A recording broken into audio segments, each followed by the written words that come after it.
Hello students, welcome to my channel maths ગુરુ શીતલ પટેલ। આજે આપણે ધોરણ 6 નું બીજું ચેપ્ટર પૂર્ણ સંખ્યાઓ શરૂ કરવા જઈ રહ્યા છે। ચેપ્ટર શરૂ કરતા પહેલા કેટલીક સંખ્યાઓ વિશે જાણકારી મેળવી લઈએ। જેમ કે આપણે કોઈ વસ્તુની ગણતરી કરવી હોય તો આપણે કેવી સંખ્યાઓનો ઉપયોગ કરીએ છીએ? 1 2 3 4 5 આવી અનંત સંખ્યાઓ છે। તો આપણે ગણતરી કરવા માટે આવી સંખ્યાઓનો ઉપયોગ કરીએ છીએ જેને આપણે ગણતરીની સંખ્યાઓ કહીએ છે। તો આવી ગણતરીની સંખ્યાઓને આપણે પ્રાકૃતિક સંખ્યાઓ પણ કહીએ છીએ। તો પ્રાકૃતિક સંખ્યાઓ ક્યાંથી શરૂ થશે?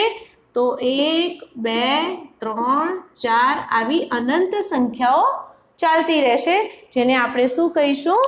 પ્રાકૃતિક સંખ્યાઓ। હવે એના પછી જોઈએ કે પહેલાની અને પછીની સંખ્યા કેવી રીતે આપણે શોધવી।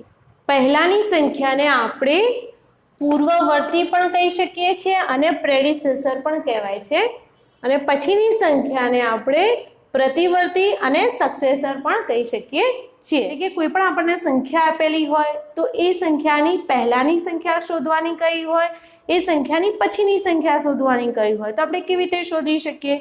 માની લો કે આપણી પાસે કોઈ એક સંખ્યા છે 15 અને એવું કહ્યું હોય કે 15ની પહેલાની સંખ્યા શોધો।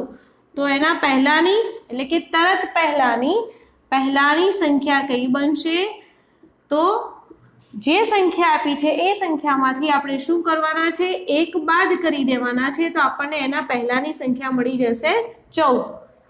હવે એ જ રીતે આપણે પછીની સંખ્યા પણ શોધી શકીએ છીએ। જેમ કે આપણને કહ્યું હોય કે 15ની પછીની સંખ્યા શોધો। તો 15ની પછીની સંખ્યા શોધવા માટે આપણે શું કરવાનું? પછીની સંખ્યા શોધવા માટે +1 કરવાના। તો 15 + 1 = 16। તો આ મળી ગઈ છે તરત પછીની સંખ્યા। તો એ રીતે આપણને કોઈ પણ સંખ્યા આપી હોય તો આપણે એની પહેલાની અને પછીની સંખ્યા આપણે આ રીતે શોધી શકીએ છીએ। ધારો કે 99ની એટલે કે 99ની પહેલાની સંખ્યા શોધો। તો પહેલાની સંખ્યા શોધવા માટે આપણે શું કરીશું? તો 99 - 1 એટલે કેટલા આવશે? 98। એ જ રીતે આપણને એવું પૂછ્યું હોય કે 3 અંકની સૌથી નાની સંખ્યાની તરત પહેલાની સંખ્યા શોધો। તો આપણને પહેલા 3 અંકની સૌથી નાની સંખ્યા આવડવી જોઈએ। તો 3 અંકની સૌથી નાની સંખ્યા કઈ છે? 100 એટલે કે 100। તો એની પહેલાની સંખ્યા શોધવા માટે આપણે શું કરવાનું? પહેલાની સંખ્યા શોધવા માટે આપણે 100 - 1 કરીશું એટલે આપણને મળશે 99। અને 99 એ શું છે? તો આ છે 2 અંકની સૌથી મોટામાં મોટી સંખ્યા। 2 અંકની સૌથી મોટી સંખ્યા। તો અહીં શું થયું કે 3 અંકની સૌથી નાની સંખ્યા હતી। કેટલા અંકની? તો 3 અંકની સૌથી નાની સંખ્યા। 3 અંકની સૌથી નાની સંખ્યાની તરત પહેલાની સંખ્યા કઈ મળી? 2 અંકની સૌથી મોટી સંખ્યા આપણને મળી। 3 અંકની સૌથી મોટી સંખ્યાની તરત પછીની સંખ્યા શોધો। તો સૌ પહેલા તો આપણે 3 અંકની સૌથી મોટી સંખ્યા લખતા આવડવી જોઈએ। તો 3 અંકની સૌથી મોટી સંખ્યા, જ્યારે મોટી સંખ્યા લખવાની હોય ત્યારે આપણે એટલા 9 લખી દેવાના। તો 3 છે તો 3 વખત આપણે 9 લખી દઈશું એટલે 999 એટલે 999 થશે। તો આ 3 અંકની સૌથી મોટી સંખ્યા બની ગઈ। એના પછીની તરત પછીની સંખ્યા શોધવાની છે તો આપણી મેથડ પ્રમાણે આપણે શું કરીશું? +1 અને +1 કરીશું તો આપણો આન્સર શું આવશે? 100। તો કેટલા અંકની બની ગઈ સંખ્યા? 4 અંકની બની ગઈ। પણ આ જે 4 અંકની સંખ્યા બની એ કઈ બનશે? તો 4 અંકની સૌથી નાની સંખ્યા બની।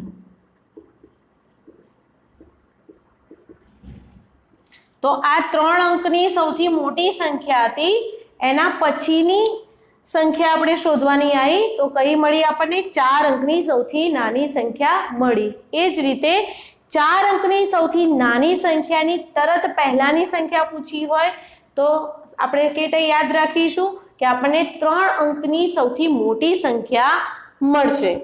તો હવે એ જ રીતે આપણને પૂછ્યું હોય કે 4 અંકની સૌથી મોટી સંખ્યા, 3 ની જગ્યાએ 4 અંક કયા હોય, તો 4 અંકની સૌથી મોટી સંખ્યાની તરત પછીની સંખ્યા કેટલા અંકની મળશે? 5 અંકની મળશે. તો 5 અંકની આ સંખ્યા કેવી હશે? તો સૌથી નાની સંખ્યા હશે.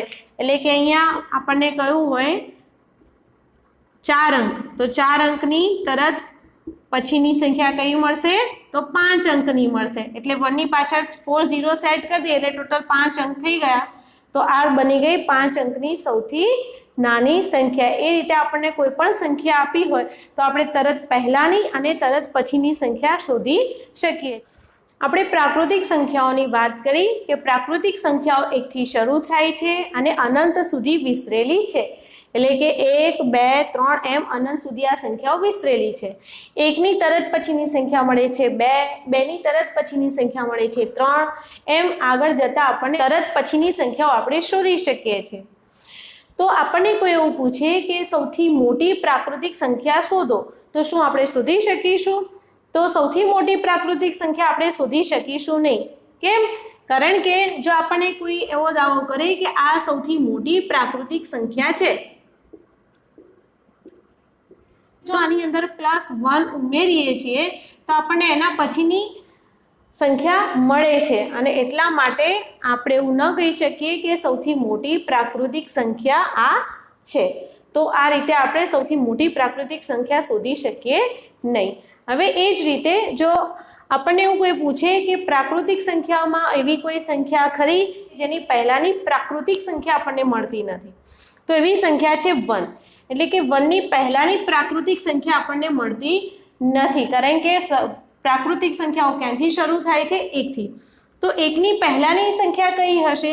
તો આપણા નિયમ પ્રમાણે કે પહેલાની સંખ્યા શોધવા માટે આપણે શું કરીએ છીએ? -1.